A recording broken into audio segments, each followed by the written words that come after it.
11th के student math वाले गणित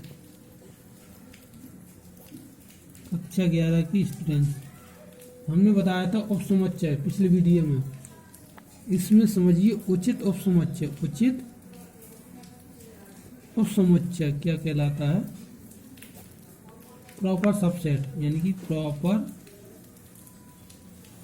सबसेट्स। प्रॉपर सबसेट्स दो समुच्चयों ए और बी में यदि ए समुच्चय बी का उपसमुच्चय हो और बी में कम से कम एक अवयव ऐसा अवश्य हो जो ए में ना हो, तो ए को बी का उचित उपसमुच्चय कहते हैं। जैसे हमने बताया अभी, दो समुच्चय है ए, मान लीजिए यहाँ पे ए है, ए बी सी डी, ठीक है, और एक बी समुच्चय है A B C D E. तो ऐसे दो समुच्चय, हमने दो समुच्चय कौन कौन लिए? ए और बी लिए, ए और बी दो समुच्चय लिए। यदि ए समुच्चय में बी का, यदि ए समुच्चय बी का उपसमुच्चय हो, देखिए ए जो समुच्चय है ना, समुच्चय बी का उपसमुच्चय है, देखिए है, क्योंकि ए के सारे अवयव बी में मिल रहे हैं, और बी में कम से कम एक अवयव ऐसा हो जो ए में ना हो। देखिए बी में एक अवयव ई जो ऐसा है जो ए में नहीं है, तो इसको कहते हैं, ए को बी का उचित उपसमुच्चय कहते हैं। ए को बी का उचित उपसमुच्चय, इसको ऐसा लिखते हैं, ए, इस तथ्य को लिखेंगे ए उचित उपसमुच्चय है बी, इससे निरूपित करते हैं, इससे निरूपित करते हैं। तो हमने बताया कि दो ऐसे समुच्चय, हमने ए बी लिए कि ए समुच्चय बी का उपसमुच्चय हो, ए समुच्चय बी का उपसमुच्चय है, और बी में कम से कम एक अवयव ऐसा हो जो ए में ना हो।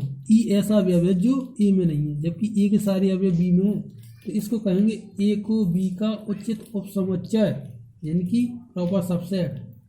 तो इसको, इस तथ्य को ऐसे लिखेंगे, इसका जो इस तथ्य को अगर कहा है, इस तथ्य को क्या लिखेंगे? ए प्रॉपर सबसेट बी, ऐसा पढ़ते हैं इसको, ठीक है। यानी हिंदी में पढ़ेंगे ए उचित उप समुच्चय बी, ऐसा पढ़ते हैं इसको, ठीक है। तो ये कहलाएगा, जैसे ये भी देखा जाए इसमें, जैसे लिखा 1 2 3, ये और ये उचित उपसमुच्चय किसका? 1 2 3 4 5, इस प्रकार जो भी संख्या है इसका उचित उपसमुच्चय है। देखिए ये प्राकृतिक संख्या है ना, 1 2 3 4 5, 1 2 3 ले लिए, तो 1 2 3 जो समुच्चय है सभी प्राकृतिक संख्याओं का जो लिए ना, 1 2 3 4 5, इसका क्या है? उपसमुच्चय है, उचित उपसमुच्चय है, ये हो जाएगा उचित उपसमुच्चय। समझिए अब अधिसमुच्चय की बात। अधिसमुच्चय, तो अधिसमुच्चय क्या कहलाता है? इसको कहते हैं सुपर सेट। सुपर सेट इसको क्या, कैसे कहते हैं? हमने देखा है ए बी का उचित उपसमुच्चय है, तो इसको पढ़ते हैं बी ए का अधिसमुच्चय है। बी अधिसमुच्चय है ए का, इसी में इसी को समझें, ए बी का उचित उपसमुच्चय है, ए बी सी डी, यानी ए के सारे अवयव बी में है, ठीक है ना, और बी में कम से कम एक अवयव ऐसा है जो ए में नहीं है। तो इसको यदि हम देखा जाए, यदि ए बराबर लिखा हो, ऐसा समझ ले ए बी सी, ठीक है, और बी बराबर लिख दिया हमने ए बी सी डी, इस प्रकार लिख दिया, तो ए उचित उपसमुच्चय है किसका? बी का, है कि नहीं है? ए उचित समुच्चय है बी का, यानी कह सकते ए उचित उपसमुच्चय किसका है? बी का है। या इसी को पढ़ते हैं बी अधिसमुच्चय। अधिसमुच्चय का चिन्ह ऐसा ए का, इसको पढ़ते हैं ऐसा, यानी कि ऐसा पढ़ेंगे बी, इसी को पढ़ेंगे बी अधिसमुच्चय ए, ऐसा पढ़ते हैं इसको। तो ये हमने दिखाया है, एक एग्जाम्पल और दिख लें। जैसे यहाँ पे लिखा है, यदि ए बराबर लिखा है 1 2 3, 1 2 3 ये लिखा है 1 2 3 ये कॉमा लगा है, तथा b बराबर लिखा है b बराबर 1 2 3 4।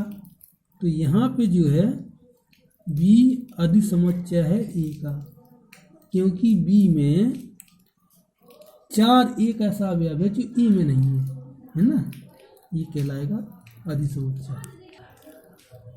देखिए कुछ पॉइंट, जैसे प्रमेय होती है एक, प्रमेय नंबर 1 होती है इसमें कुछ, तो यहाँ पे समझो रिक्त समुच्चय प्रत्येक समुच्चय का उपसमुच्चय होता है। ध्यान देना इसमें, ये प्रूव करने के लिए भी है। रिक्त समुच्चय प्रत्येक समुच्चय का उपसमुच्चय होता है, उपसमुच्चय होता है। ये ध्यान रखना, ये प्रमेय है, एक प्रमेय और है, इसके प्रमेय नंबर 2 का प्रत्येक समुच्चय, ये भी प्रूफ है इसका, प्रत्येक समुच्चय स्वयं का उपसमुच्चय होता है, स्वयं का उपसमुच्चय होता है। अभी इसको प्रूफ कराया जाएगा, तो इन पॉइंटों को ध्यान रखना। ओके।